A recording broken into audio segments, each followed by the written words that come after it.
बोले अनंतानंद सिद्ध परमेश्वरी भगवान की देवादिदेव मूलनायक सुपारशनाथ भगवान की देवादिदेव पारशनाथ भगवान की वर्तमान शासन नायक महावीर स्वामी की आचार्य भगवंत कुंद कुंद स्वामी की आचार्य भगवंत विराट सागर जी महाराज की आचार्य गुरुवर विभव सागर जी महाराज की श्री महाराज की जय। संघ की जय। बैठी अकेला दो घड़ी, बैठी अकेला दो घड़ी, भगवन के गुण गाया कर। बैठी अकेला दो घड़ी, भगवन के गुण गाया कर। मन मंदिर में तेजिया झाड़ू रोज लगाया कर, झाड़ू रोज लगाया कर। प्रिय बंधुओं, आचार्य भगवंत कुंद कुंद स्वामी दर्शन पाहुड़ ग्रंथराज की वासना को आगे बढ़ाते हुए आचार्य भगवंत कहते हैं कि जो सम्यक दृष्टि श्रावक होगा वह स्वयं के दोषों को निहारेगा। क्या? स्वयं के दोषों को देख करके उन दोषों को हटाने का प्रयास करेगा। लेकिन जो सम्यक दृष्टि श्रावक नहीं होगा वो उन दोषों को जानते हुए भी उन दोषों को हटाने का प्रयास नहीं करेगा। यदि हमारा दोष हमको ज्ञात है, व्यक्ति पाप कब करता है? व्यक्ति पाप कब करता है? एक तो अज्ञान के उदय में, दूसरा कसाय के उदय में। ज्ञान की कमी है इसलिए पाप करता है। दूसरा कसाय का तीव्र उदय है, यह जानते हुए भी कि शराब पीने से शरीर खराब होता है ना, लेकिन फिर भी व्यक्ति शराब को पी रहा है, अर्थात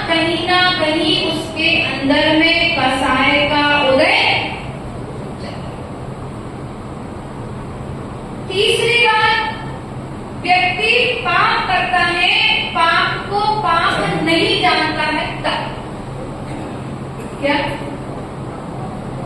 एक तो अज्ञान के उदय में, दूसरा कसाय के उदय में, तीसरा पाप के फल का ज्ञान ना होने के कारण व्यक्ति पाप को करता है। अब हम श्रावक हैं, है ना, हम लोग श्रावक, हम साधु हैं। यदि हमको पाप का ज्ञान है कि झूठ बोलने से नरक जाते हैं, छोटे से बच्चे को आप लोग सिखाते ना कि बेटा झूठ बोलोगे तो नरकों में जाकर के असुर कुमार नाम के जो देव होंगे वे तुम्हारी जीभ में गरम गरम लोहे की कीलों को छेदन कर देंगे, दबा देंगे। तो क्या होगा? बच्चा पाप से, झूठ बोलने से डरता है। छोटे से बच्चे को पाप का फल बताते हो तो वह छोटा सा बच्चा पाप करना छोड़ देता है। लेकिन हम थोड़े से बड़े बच्चे हो गए ना, हम लोग थोड़ा सा बड़े बच्चे हो गए। अब पाप के फल का हमें ज्ञान है, लेकिन अज्ञान के उदय में कि नरकों, यदि हम झूठ बोल लेंगे, मंदिर में जाकर के पूजा कर लेंगे, शाम को बैठ कर के प्रतीक मठ कर लेंगे तो हमारा पाप, है ना, थोड़ा सा ज्यादा समझदार हो गए कि नहीं हो गए? दूसरा तीसरा कसाय के उदय में किसी ने हमारे ऊपर कोई गलत आरोप लगा दिया। क्या? हम गलत थे और हमारी गलती जगत में उजागर हो गई तो क्या हुआ? बदला लेने की भावना आ गई। बल्कि पारसनाथ भगवान ने बदला नहीं लिया, उन्होंने जीवन को बदल दिया। क्या किया? जीवन को बदल लिया। और हम वर्तमान काल में परेशानियां हमारे ऊपर ही ज्यादा हो रही है। क्यों भैया? आप लोग सब बैठे धर्मात्मा बैठे हो, धर्मात्मा हो कि नहीं हो? नहीं हो। तुम्हारी क्रियाएं तुम किस प्रकार से कर रहे हो, कितने मन से कर रहे हो, कितने भावों से कर रहे हो, इस बात का ज्ञान आपके सिवाय अन्य किसी को। आप स्वयं विचार करिए। आप आज परेशान हैं तो आपकी परेशानी का कारण आप स्वयं हैं। आपकी परेशानी के कारण आपका स्वतंत्र विचार है। हम पूरे भविष्य को संभालना चाहते हैं।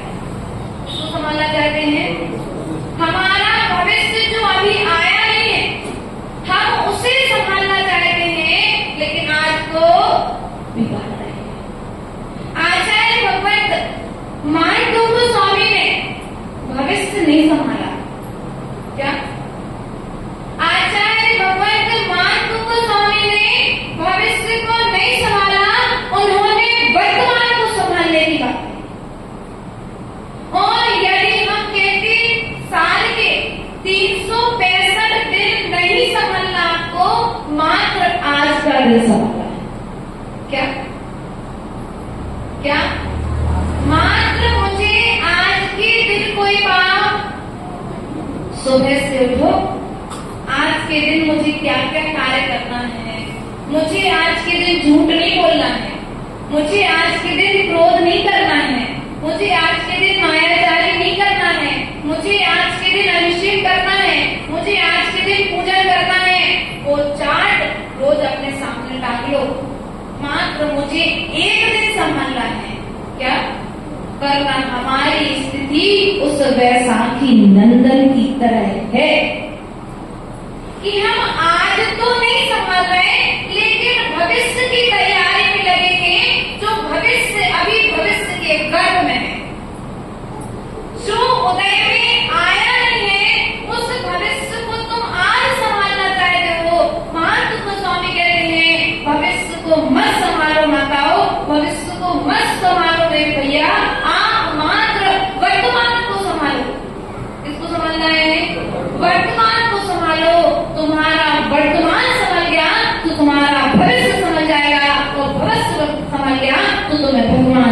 बनने में समय नहीं लगेगा। हमें भगवान बनना है।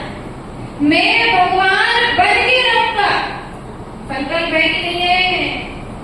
मुझे भगवान बोलो तो नहीं दे मेरी इच्छा, लेकिन बोलने में तो पैसे, अच्छे शब्द बोलने में पैसे, अच्छी बात बोलने में मेहनत नहीं लगती। अच्छी बात बोलने से जन्मों जन्मों की थकान, दिन भर की थकान ठीक हो जाती है। मुझे भगवान बनना है। मैं भगवान बन के रहूंगा। अब मैं जो आज कार्य कर रहा हूँ, उस कार्य को करने से क्या मैं भगवान बनूंगा? मिलाओ चार्ट से, एक चार्ट बनाओ। उस चार्ट में देखो भगवान किन किन कार्यों को करने से बनते हैं और नरक में किन किन कार्यों को करने से जाते हैं। आप स्वयं अपना निर्णय कर लोगे कि मैं भगवान बनने वाला कार्य कर रहा हूँ, भविष्य को संभालने वाला कार्य कर रहा हूँ, कि मैं नरकों में जाने वाला कार्य कर रहा हूँ। चाहिए तो स्वर्ग है, चाहिए तो सिद्धालय में रहने वाले सिद्धों जैसा शाश्वत सुख है। कौन सा सुख चाहिए? अभी तो थोड़ी देर पंखे में बैठने से सुख मिल रहा है, लेकिन आचार्य भगवान कहते हैं तुम्हें शाश्वत सुख चाहिए कि भौतिक साधनों की निमित्त से तुम शरीर को सुख दे रहे हो, शरीर को संस्कारित कर रहे हो। एक बार अपनी आत्मा को सुख देकर के देखो, आत्मा को सुख कैसे मिलेगा? प्रश्न आता है, माता जी आत्मा को सुख कैसे मिलेगा? आचार्य भगवान कहते हैं आत्मा को सुख मिलेगा सामयिक करने से। क्या करने से मिलेगा? आत्मा को सुख मिलेगा व्रतों का पालन करने से। आत्मा को सुख मिलेगा गुरु को आदर देने से। आत्मा को सुख मिलेगा गुरु चरणों की वंदना करने से। आत्मा को सुख मिलेगा प्रभु चरणों की वंदना करने से। आत्मा को सुख मिलेगा जिनवाणी सुनने से। आत्मा को सुख मिलेगा, कैसे मिलेगा? आत्मा को सुख मिलेगा संयम का पालन करने से। और हमें सब चीजों से माता जी बस नियम नहीं देना आपको, बाकी तो आप जो कहो हम सब करने तैयार हैं आपके लिए। क्या? मात्र आप मुझे कोई रात्रि भोजन का त्याग नहीं देना। क्यों? रात में भोजन करने से शरीर को सुख मिलता है, आत्मा को दुख मिलता है। रात में पानी पीने से शरीर को सुख मिलता है, आत्मा को सुख नहीं मिलता है। आचार्य भगवान कहते हैं जितना जितना तुम शरीर को सुख दोगे उतने उतने तुम संसार में फंसते रहोगे। तुम जिसकी सेवा करोगे तुम्हें वही वस्तु तो मिलेगी। भैया शरीर की सेवा करोगे, कभी औदारिक शरीर मिला है, फिर जाकर के फिर शरीर मिलेगा। अब बात अलग है कि अगर बैक्टीरियल शरीर नहीं मिला तो त्रेंच व्यक्ति का मिलेगा, और बैक्टीरियल शरीर मिलेगा तो नारियों वाला शरीर मिलेगा। क्योंकि आपकी क्रिया का निर्णय आपको स्वयं करना है कि मेरी क्रिया मुझे भगवान बना रही है कि मेरी क्रिया मुझे नरक का नारी बना दे। प्रिय मात्र एक दिन को संभालना है। कितने दिन को? हम कल के विषय में, आज थाली में नमक रोटी है, लेकिन कल रसगुल्ला खाना है, सो दूध गंजी पैक करके बोलो तो। कल मेहमान आने वाले हैं, सो कल दूध का उपयोग कर लेंगे और आज नमक रोटी नहीं। आज तुम पेट भर के खा लो, सामने वाला आएगा उसके भाग्य का उसे मिल जाएगा। प्रत्येक जीव अपने पुण्य से जीता है कि तुम्हारे पुण्य से जीता है? निर्णय है ना। मैना सुंदरी का सूत्र याद है ना कि मैं अपने भाग्य का, मैना सुंदरी कही पिता से, भाग्य उदय जब आए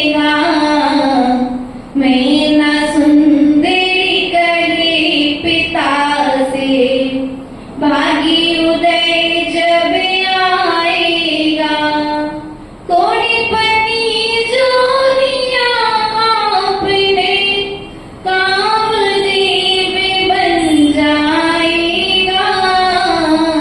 मैं सुंदरी कही पिता से, भाग्य उदय जब। आप लोग मैं ना सुंदरी हो, अपने भाग्य को संभालो, तुम अपना आज का दिन संभालो। आप लोग अपने पुत्र के भविष्य के लिए अपना भविष्य अंधकार में मत करो। क्या पंडित जी साहब, अपने पुत्र के भविष्य के लिए अपना वर्तमान मत बिगाड़ो। यदि पुत्र के लिए पैसा कमाते समय आप पैसा कमा रहे हैं, लेकिन पैसे के साथ में जो पाप आ रहा है, वो पाप का फल तुम्हें स्वयं भोगना पड़ेगा। पुत्र पैसा भोगेगा और तुम पाप भोगोगे। इसलिए माताओं, जैसे बसेरे के बीच में रखी हुई औषधि शरीर को स्वस्थ करती है, उसी प्रकार से तुम्हारे द्वारा पैसा कमाते समय किया गया पाप, वह पाप तुम्हारे लिए नरक निगोद की यात्रा करा देता है। इसलिए हमारा आपसे इतना ही निवेदन है कि आप सभी मात्र एक दिन को संभाले, कल संभल जाएगा। भविष्य की चिंता मत करें। आज तुम्हें जितना धर्म करना है आज कर लो, कल का कोई भरोसा। जब बोलियां लगती है ना, तब बोलते ना हमारे भैया लोग, कल का भरोसा है ना पल का भरोसा, कर ले जान जरा सा। ये दान के लिए बोलते हैं, लेकिन हम तो ये कहेंगे माताओं, कोई पाप करने की वजह से आपको स्त्री पर्याय मिली है, अब ये स्त्री पर्याय मिली है, तो इस स्त्री पर्याय का छेदन कैसे होगा? तो तैयारियां इस मनुष्य पर्याय से करना प्रारंभ कर दो, तो आपका ये मनुष्य गति पाना, स्त्री पर्याय पाना, जैन कुल पाना, जैन धर्म पाना, देव शास्त्र गुरु की शरण पाना सार्थक हो जाएगा। वरना धर्म करत संसार सो, धर्म करत निर्वाण, धर्म पंथ साधे बिना नरदर्यंच समान। आप में नरदर्यंच में कोई अंतर नहीं रह जाएगा। यदि आप धर्म के बिना अपना जीवन व्यतीत कर रहे हैं, तो इन भावनाओं के साथ बोले परम पूज्य आचार्य गुरुवर एक विभव सागर जी महाराज जी की, अहिंसा मय विश्व धर्म की।